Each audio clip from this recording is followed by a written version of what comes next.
Olá! Enquanto a Ana está a rever as notas dela, vocês estão a pensar, mas porquê é que ele está com a mesma t-shirt da semana passada? E a explicação é muito simples, porque estamos a gravar este literalmente a seguir ao último que gravámos. A Ana foi trocar a camisola e eu, só para lixar, estou a chivar-me da cena toda. Porque eu vou estar de férias fora de Lisboa e então ficam já gravados. Ana, qual é o tema de hoje? Então, o tema de hoje é muito querido e na verdade não partiu de mim, partiu do grande Ricardo Henriques. Eu não sei se tu sabias. Quem é o Ricardo Henriques? É um amigo, artista daí da praça, escritor, overall criativo, que sugeriu... Creative Extraordinaire. Que sugeriu o tema de hoje, que são os grandes vigaristas portugueses. Pensava que eram os pequenos vigaristas portugueses, tipo Small Crooks. Como assim Small Crooks? Não, claro que não. Portanto, fizemos pesquisas completamente diferentes, a comunicação está má aqui. Então, deita o nome deles. Mas é que o... São grandes. Sim, mas já. Mas pronto, se tivermos pequeninos também pode ser o vigarista. Vão ser quem? Diz Diz lá uns nomes assim... Bom, da minha parte, eu vou-me focar no grande Alves dos Reis. E na... Por acaso li sobre ali, a história dele é fascinante. É, incrível mesmo. E a não tão grande, mas ainda assim importante, a Dona Branca, a banqueira do povo. Do povo. Eu vi... A banqueira do povo. O povo também, porque aquilo depois tinha... Eu fiz toda a minha pesquisa sobre a Dona Branca revendo a telenovela em que a Eunice Munhoz faz de Dona Branca. Sim, aliás eu... Não revi, mas vi quando era puto. Eu só soube da E com existência o da Paulo Dona Matos, Branca. não era? É, não me Aconteceu ao lembro. Paulo Matos. O Paulo Matos não é treinado há muito tempo. Não morreu? Não sei. Não, acho que não. Desculpem, familiares do Paulo Matos. Pronto, eu vou-me focar nestes, tu, pelo menos de acordo com o que tínhamos combinado. Eu vou-me focar no Isaltino e no outro que vou ter que pesar muito bem as minhas palavras, que é o José Sócrates. É tudo alegadamente. Tudo o que eu disser nesse tema é alegadamente. É alegadamente, pronto, eu Mas estou para mim é o vontade. meu preferido de sempre. Não há... Aliás, neste momento acho que não há nenhuma série de televisão que me entretenha tanto como o caso de José Sócrates. Ok. Tudo Queres bem. começar? Pois. Conta a história do Alves dos Reis, que eu acho que é fascinante. Então eu vou começar com Alves dos Reis e depois vamos escalar. Freestyle it. Freestyle. Então, Alves dos Reis. Por acaso eu gostava que tu pusesses uma fotografiazinha dele que está na Wikipédia. Tem um ar assim... bolachudo, tranquilo com a vida, não é? Enfim. Vem de origens humildes. Pronto. É importante dizer que... Era tão humilde. Que ele é descrito como um burlão português, um grande burlão português do início da primeira metade do século XX, o início do século XX. Ele foi o maior, não é? Ele foi a cabecilha do maior esquema de falsificação de notas da história. Pronto, Do mundo mesmo? Da história, do mundo. Portanto, aquele filme do Tom Hanks e do DiCaprio, não lembro do nome do tipo. Portanto, isto foi o maior. Pronto. Lindo. É incrível. Tu gajo! Exato. Já devia haver, eu acho que já fizeram uma série, por acaso. Pois já, com aquele gajo que... Com o João Reis, não sei. Mas ele não era o Alves dos Reis. O Alves dos Reis era aquele gajo que eu não me lembro do nome.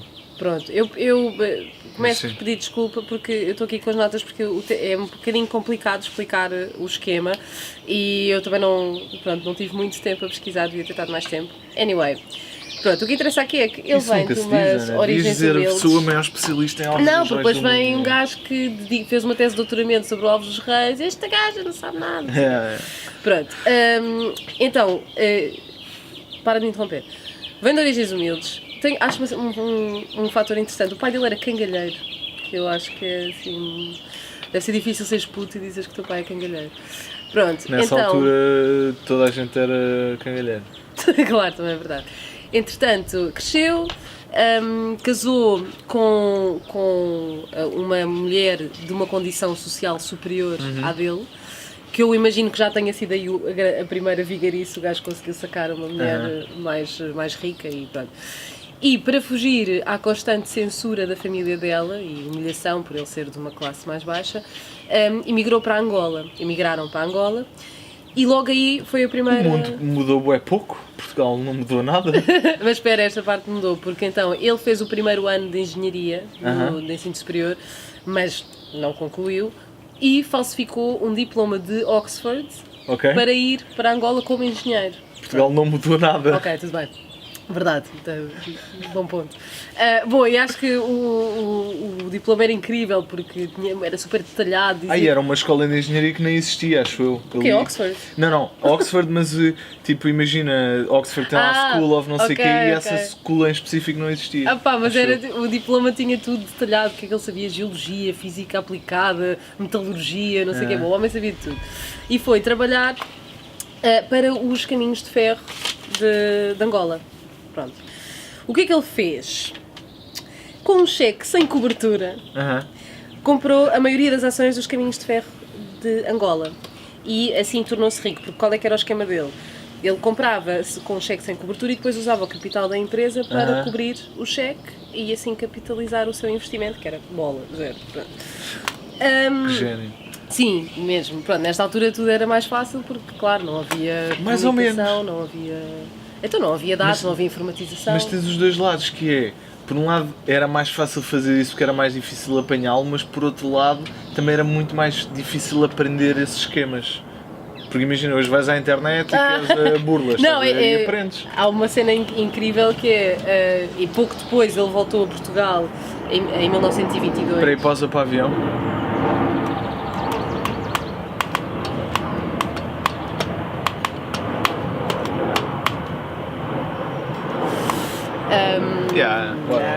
Pronto, voltou a Portugal e foi preso, foi apanhado num esquema, num desfalque, numa outra empresa que ele tentou, aí já era na indústria mineira, o tipo tentou fazer o mesmo esquema de comprar a empresa com um cheque sem cobertura e depois em 1922 foi apanhado, mas ainda conseguiu sacar $100.000 americanos, portanto isto em 1922, neste esquema. E o que é que aconteceu? E para mim esta parte é verdadeiramente tuga.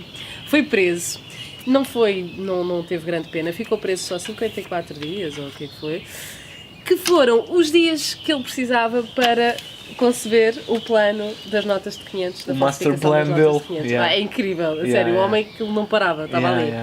E então, este plano de falsificação das notas não foi feito por ele sozinho, ele era o cabecilha, mas precisava de gente nos sítios certos que o ajudasse a fazer passar determinadas etapas do processo. Porquê? Porque o que ele ia fazer, em linhas muito gerais, era, ele ia falsificar uma encomenda do Banco de Portugal à empresa britânica que fabricava as notas para o Banco de Portugal, mas de modo a que isto funcionasse, porque obviamente já havia muita segurança e muita burocracia, ele tinha tipo, gente em posições de poder como cônsules, diplomatas, não sei o quê, que no fundo davam a veracidade à encomenda do Banco de Portugal. E então o esquema era, o Banco de Portugal pedia, alegadamente não, pedia à gráfica que fazia o papel, a moeda, que a impressão destas notas de 500 fosse feita com muita descrição, porque se tratava de um investimento, de um empréstimo para investir em Angola, e que não convinha que se soubesse, portanto tudo tinha de ser feito com a máxima descrição e pelos trâmites definidos, ou seja, através daquelas pessoas que faziam todas parte do esquema do Alves dos Reis. Pronto, no meio disto tudo, e as notas foram impressas 20.000 notas de 500. Não foi 200.000? Desculpa, 200.000 notas de 500, que era quase o número total das notas legítimas que já circulavam em Portugal. Mas a cena é que as notas eram verdadeiras, porque eram impressas pela empresa que imprimiu o dinheiro. Esse é que era o grande esquema, era um pedido ilegítimo de notas legítimas. Exato. É incrível. E então o que aconteceu foi, na verdade, ele só ficou com 25% deste esquema, porque tinha estas outras pessoas. Ele não foi o que se deu melhor, também é preciso dizer isto, porque houve um dos parceiros no crime, um holandês, foi o que de facto se safou melhor e foi o que morreu rico e não sei o quê. O Alves dos Reis morreu pobre. Morrer rico deve ser incrível. Mas faz toda a diferença, nunca penses que não. O que é que aconteceu? No tempo, na verdade foi tudo muito breve, porque isto aconteceu em 1925, no início, e ele depois foi preso em dezembro. Portanto, isto foi um ano de viver à grande. Mas olha aquilo em que ele decidiu investir. Olha, desculpa, o teu gato está a tirar a terra toda do vaso para fora. Eu depois trato disso. a bater. Assim. Não, que o gajo ainda me morde. Qual é que era o Eu quero objetivo uma dedo dele? mindinho. Era, ele investiu na Bolsa de Valores porque o que ele queria, ultimately, era conseguir comprar, ser sócio maioritário do Banco de Portugal, que na altura era parcialmente privado, para poder abafar todas as investigações do caso. Pronto. Brutal. E como depois também vai acontecer na Dona Branca, quem pôs a boca no trombone e descobriu isto e denunciou o caso foi um jornal, foi o Século. Porquê? Porque uma das coisas em que o Alves dos Reis investiu depois do esquema foi ele começou um banco, foi o Banco de Angola. Como é que se chamava? Banco de Angola e qualquer coisa. Sim. E mercadoria, uma coisa assim. Bom, e o que é que ele fazia com este banco? E foi isto que o lixou. Ele fazia empréstimos com taxas de juros muito mais baixas do que e foi as isso da nas banca. vistas. O Século Topou o gajo. começaram a puxar o fio à meada e pronto, e expuseram tudo. Entretanto, ele tinha, para além de estar sempre a investir na Bolsa de Valores para tentar ser sócio maioritário do Banco de Portugal, comprou o Palácio do Menino de Ouro, que eu não sabia que se chamava assim, que é o Palácio do Instituto Britânico em Lisboa. O gajo chegou a ser o proprietário daquilo. Lindo. 3 quintas, uma frota de táxis. Isto é incrível. E depois, esbanjou imenso em termos de luxo na vida, para a mulher, joias. Também, na Wikipédia dizia que ele também comprava coisas para a amante do tal alemão que também tinha colaborado com eles, que achei isso um bocado estranho. Se calhar também era amante dele. Não é? Se calhar Pronto. ela corria todos. Pronto, e então, olha, mas escolheu bem. Essa história é boa.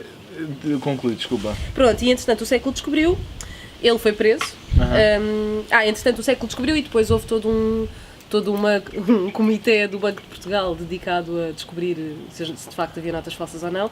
Como é que descobriram? Porque o número de série das notas, acho que este foi a grande falha do plano do Alves Reis, não produziram números de série novos para as notas, ou seja, havia números de série duplicados e acho que tiveram tipo uns daqueles funcionários tipo a recibos verdes do Banco de Portugal A contar até às 7 lamber da manhã notas. à unha a ver quais é que eram os que se havia números duplicados, então encontraram muitas notas. Ok.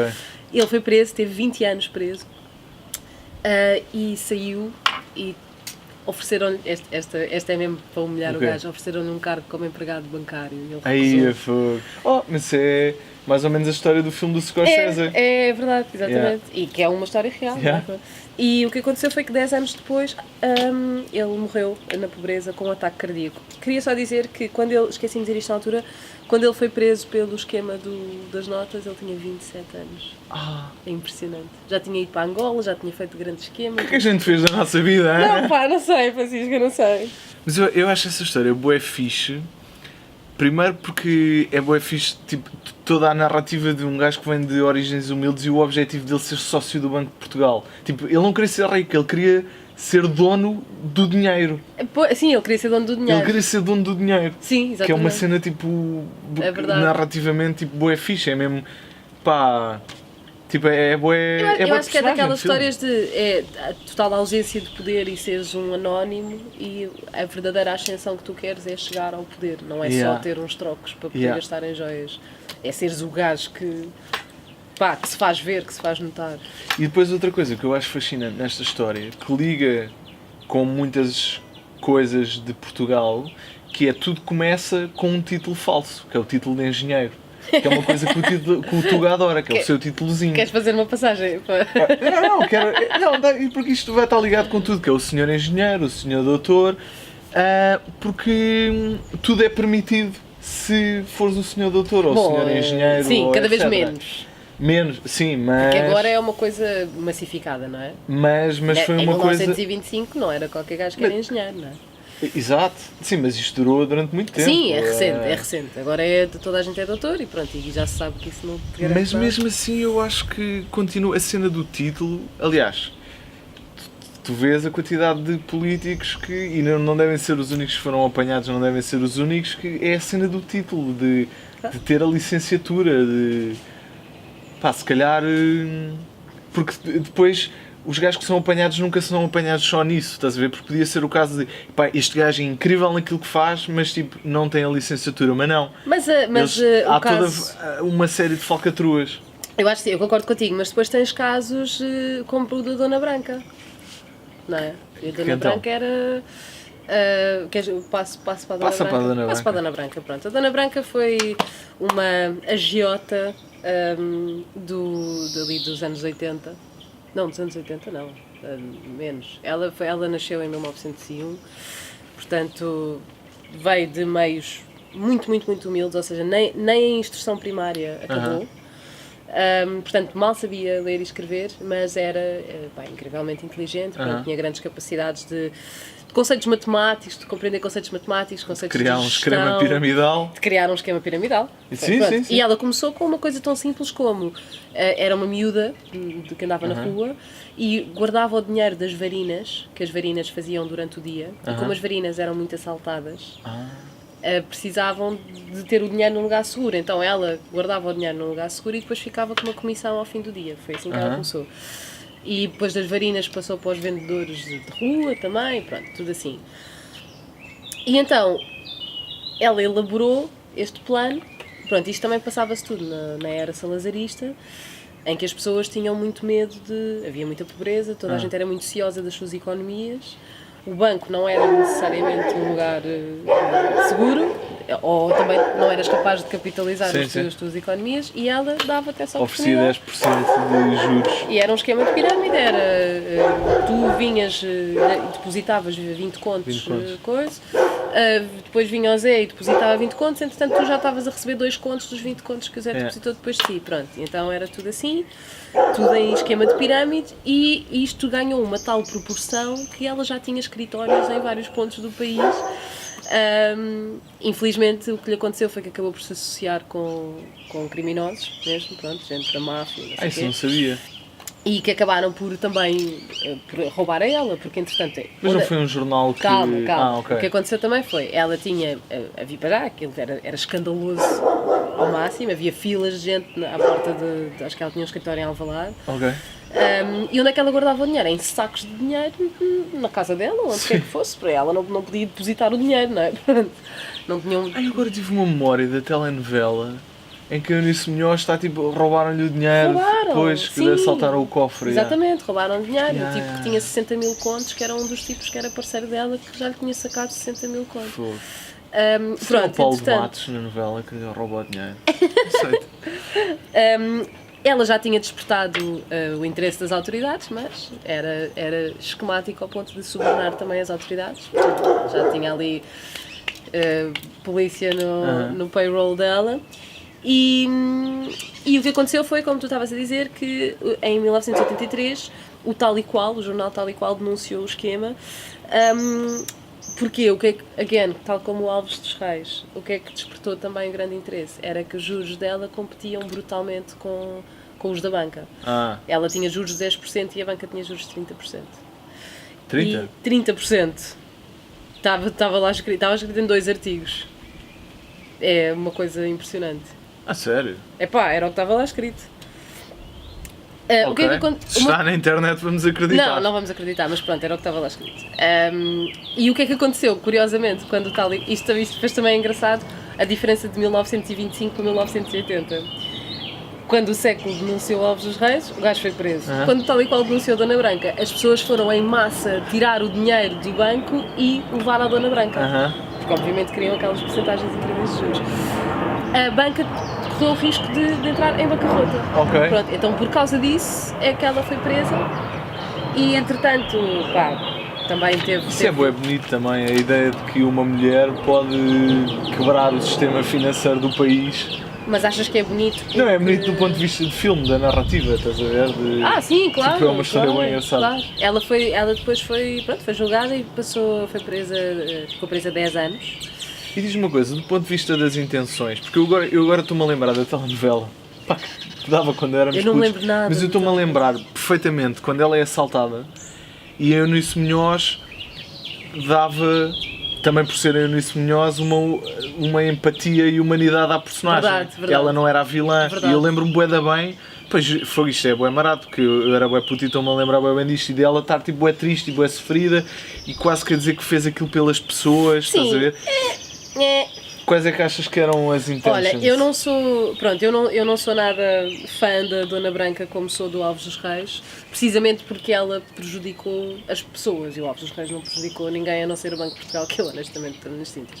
Pronto, e então a Dona Branca... Fuck the power! Fuck the police! Pronto, a Dona Branca é uma agiota. Sim. E o que acontece hoje em dia é que tu tens agiotas Aham. e tu vês como é que essas porcarias funcionam. Não acho que por ser uma senhora com como é que era? É Um totice? pano no alto no totice, de cabelinho branco e não sei o que, a Dona Branca, ela devia ser, é uma mafiosa. É que eu não consigo agora distanciar a Eunice Melhores dela, estás a Fez ver? Para mim pelas agora pessoas o é... quê? É uma hustler, então veio do nada, sim, é quis fazer verdade. dinheiro, aquilo não era nada pelas pessoas, então... E depois pronto, e depois lixou-se porque também se meteu com pessoas erradas. Eu tenho tipo... E entretanto, pronto, isto só para fechar, também acabou sem nada, e estava presa e já estava num estado de saúde muito débil e reduziram-lhe a pena, saiu em liberdade e viveu o resto da vida num lar cega e na miséria. É, foda. Enterrada no Alto de São João, portanto, se quiseres, acompanhada de apenas 5 pessoas. Portanto, as pessoas por quem ela fez tanta coisa. Eu tenho tipo... Eu estava a pensar nisto, que é... Imagina, das coisas que eu acho tipo mais ignóbeis é, por exemplo, aquelas histórias de gajos que fingem que são da Segurança Social e vão às aldeias enganar tipo as velhotas ou dizem que são do banco. Sim, Sabes? ok, Essas merdas. sim. Da Segurança Social é que não sabia. Sim, há bué dessas histórias, são tudo e mais alguma coisa. Há esse espectro que é tipo ignóbil, de coisa mais ignóbil de todas. E depois há o outro espectro das pessoas que conscientemente aceitam entrar num esquema piramidal. Que são pessoas que querem alguma coisa do nada, estás a ver? Querem dinheiro fácil. Sim. E eu penso assim, epá, um gajo que... E nessa altura, pronto, talvez houvesse menos informação, apesar de que a ideia de dinheiro fácil tem que ser suspeita. Mas hoje em dia há montes de gente que se mete em negócios de esquema piramidal e eu penso assim, este gajo merece bater com a cabeça, porque é estúpido, estás a ver, com a quantidade de informação que há, a cena de continuar a querer, de continuar a acreditar no mito do dinheiro fácil, Ok. esse gajo merece, mas ao mesmo tempo penso, fogo, coitado, se calhar o gajo precisa por milhões de razões, mas tipo, O problema é não vai dar real, sempre aí, estás a ver? né? Vai dar sempre aos coitados que precisam do dinheiro e que a oportunidade lhes aparece. Os coitados serão sempre os coitados. Porque depois outra cena que eu penso é, tipo, a malta dessas empresas de esquemas piramidais organiza sempre mega conferências em que apresenta o negócio. E há sempre casos de sucesso.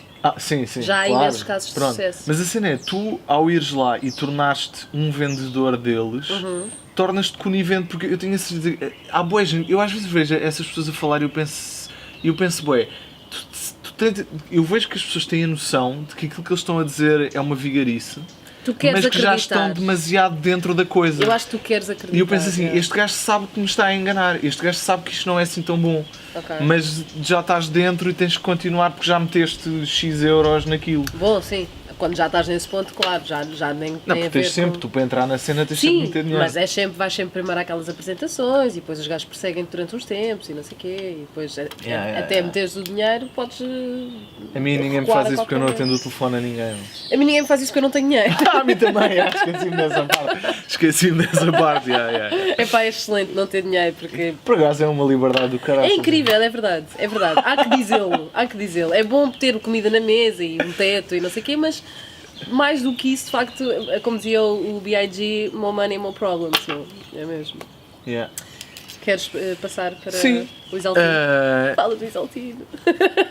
Por acaso, a cena do Isaltino, e vou fazer a ponte da seguinte maneira. Eu esta semana que para vocês foi há 3 semanas. Isto é alto mindfuck, sim. Esta semana estive com um gajo suíço. Long story Isso já short. parece bem suspeito. Isto é com Um gajo suíço que me propôs um negócio. Não, foi um gajo. Ana, queres entrar? Espera ali. Foi um gajo que eu conheci na Web Summit e depois na altura não pudemos falar prolongadamente e então o gajo esta semana veio a Lisboa, o gajo trabalha em marketing digital, lá e estivemos juntos a beber um copo. E chegou a altura de falar, porque eu quis saber, porque para mim a Suíça, da ideia que eu tenho, é o país mais oposto possível de Portugal, em tudo, tipo...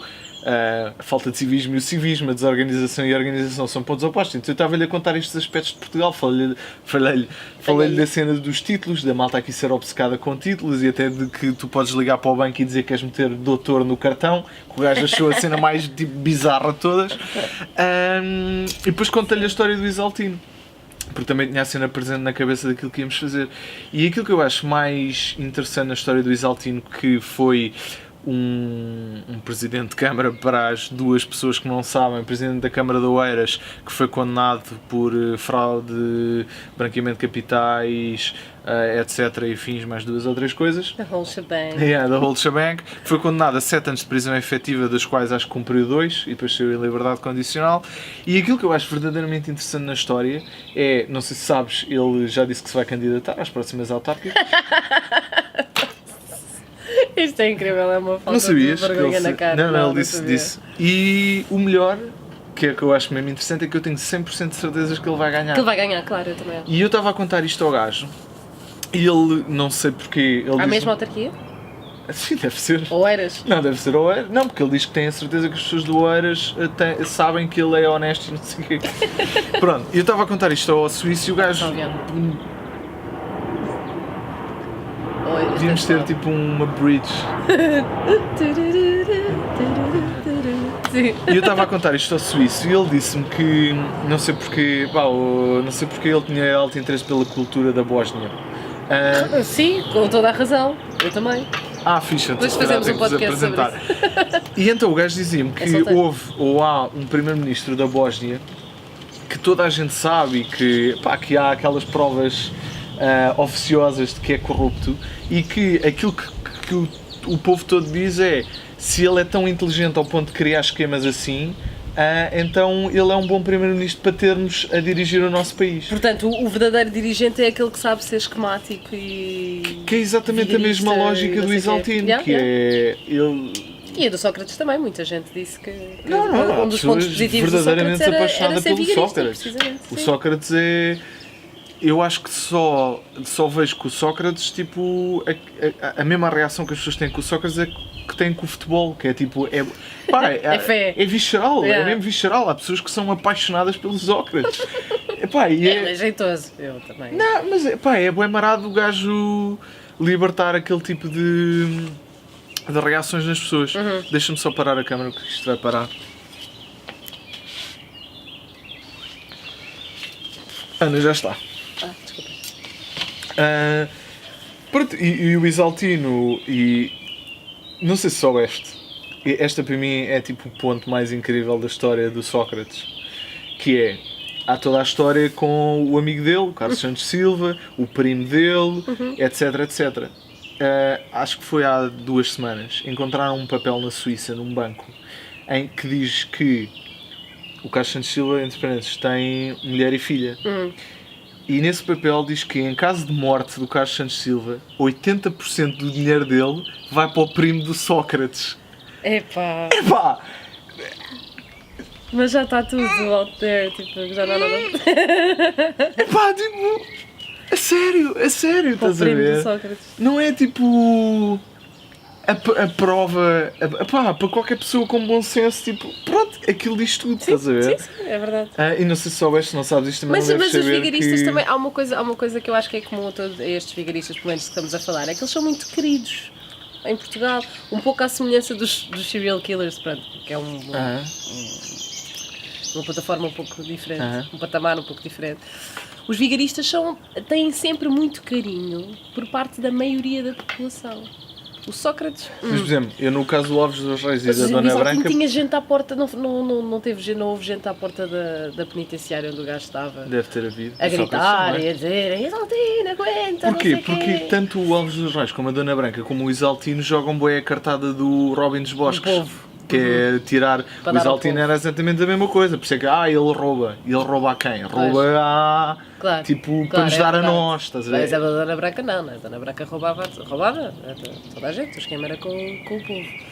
Mas sim, são figuras carismáticas também, é isso que eu quero dizer, são sempre figuras carismáticas. Aliás, a lógica do Isaltino é mesmo essa, que é, ele dá-nos a nós, ele faz obra, tem obra feita. E tu tens amigos do Conselho de Oeiras? Tenho. Não estou-te a perguntar, porque eu tenho. Não sei, não me lembro. E eu Eu não me dou com gente fora de Lisboa. yeah. E então os que eu conheço, pá, sim, votarão no Isaltino. Por pequenas coisas que ele instituiu em Oeiras. Desde aquela, pá, coisas que são mínimas, mas que têm um impacto enorme na vida das pessoas. E isto foi o Isaltino que instituiu lá. Que são aqueles... aquelas caixinhas que têm o saco para apanhar o cocó do cão na rua. As pessoas que eu conheço que vivem em Oeiras têm todas cães e acham isso incrível, e então vou votar no Isaltino.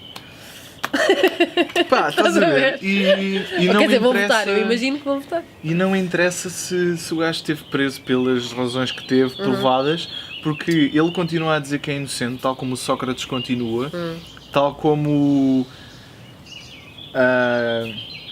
pá... Desde que eles continuem a dizer que são inocentes, vai sempre Sim. haver a presunção de inocência.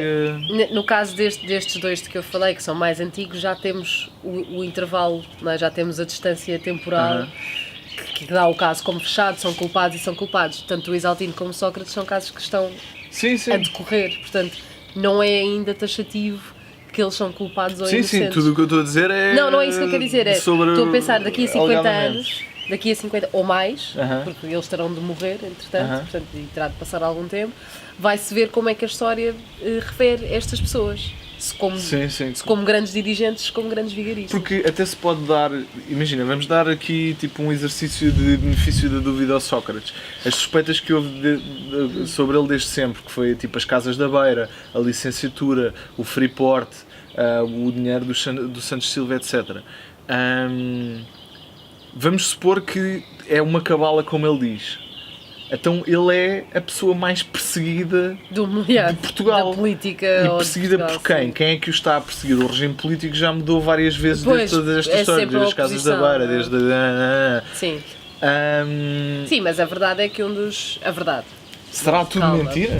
Não Tipo, não sei. por exemplo, uma história que quando ele era primeiro-ministro que se dizia que, pá, que era até bué engraçado, que é, não sei se te lembras, não sei quê, o primeiro-ministro de Portugal esteve em Los Angeles numa loja de roupa que só entras por convite, e depois até puseram um azulejo à porta que tinha um azulejo na parede com o nome de todas as pessoas que eram clientes de lá. Então o primeiro-ministro de Portugal... Onde Não fazia é que ideia. vinha o dinheiro? Tu não Mas lembras também disto? E agora suspeito, olhando não para me trás lembro é disso, tipo, mas pois faz suspeito, sentido. e lembro-me de ter esta conversa quando começaram porque na verdade mal ele chegou, mal começou a candidatura das legislativas, ele começou logo a ser atacado, lembras-te na altura ele estava a correr contra o Santana Lopes, começou logo o ataque à vida pessoal dele, não é? Não sei o quê, porque tem uma relação de fachada e porque tem uma relação homossexual, não sei o quê. Portanto, ele também foi atacado, é verdade, por todas as frentes, pronto, mas depois passou a ser atacado pelas outras frentes, que aí eu honestamente acho que um ex-dirigente ser preso em Portugal, que é uma coisa que era inédita, certo? Até ao caso Sim, de sim. para isso acontecer é porque há de facto elementos irrefutáveis que, para um tipo, quer dizer, que obrigam Sim. a que a pessoa seja presa, Exato. pronto, tipo, não há... Exato. Mas Sim. não sei. Eu penso, se eu fosse uma vigarista, eu acho que seria o tipo de vigarista que negaria até à morte também. Que esse é o truque. Sim. Aliás, eu não sei se já reparaste, mas nas audições parlamentares do Ricardo Salgado, do Zena Albava e nos inquéritos do Sócrates, eles usam todos o mesmo tipo de discurso, que de certeza que é uma coisa... Achas que há um pequeno workshop para vigaristas? Não, não. Este é o discurso. Não, é de certeza que é alguma coisa que os advogados dizem para eles dizer, que é... o Ricardo Salgado era... porque é que eram indícios de transferências de dinheiro que o Ministério Público achavam que eram luvas em vésperas de grandes negócios da PT. E ele diz, é coincidência. Que é uma coisa que tu não podes provar que Claro, não é. Como é claro. que provas que não é? Quer A não dizer, ser que tenhas podes mesmo a provar prova, se tiveres elementos, mas claro, sim. não podes Claro. dizer não é coincidência. Tipo, não é uma coisa que seja binária, claro, estás a ver? Claro, exatamente. E a mesma coisa com o Zena Albava, quando ele diz que não se lembra, tipo, ele teve aquele tempo todo na audição parlamentar a dizer que não se lembra, tipo, não vai chegar lá e chocalhar o homem e dizer lembra-te, estás a ver? Pá, Claro. porque obviamente que é uma coisa que os advogados devem dizer, Mas não isso lembro, também, não lembro. isso também, pronto, há uma escala muito mais pequena entre marido e mulher, não é? Quando a mulher acusa o marido de ter enganado e ele diz, não, então, estávamos os dois no mesmo bar à mesma hora, foi coincidência. Exato. Não, ela ligou-me, não sei porquê, sei lá, ela é cá de saber, eu não sei. Estás a ver? É um bocado, é a mesma coisa, portanto é sempre transpor a cena local para o nacional. Enfim, mas eu acho que temos uns bons vigaristas, honestamente. Temos bons poetas e bons vigaristas. Como dizia Gato Fedorento, gatunos que roubam pequenas quantias colocamos na prisão, gatunos que roubam grandes quantias colocamos à frente de autarquias. Tão bonito. Epá, que é tipo, é muito verdade. Tão bonito. E pronto. Se calhar acabamos com esta Foi frase. bom, já de Gato Fedorento. não tenho mais nenhum vigarista, portanto. Yeah. Mas keep them coming, meu. Yeah. Gente criativa, queremos imenso criativos. Adeus. Até para a semana, ou até daqui a 2 semanas. Ou quando quer que seja que isto está a acontecer.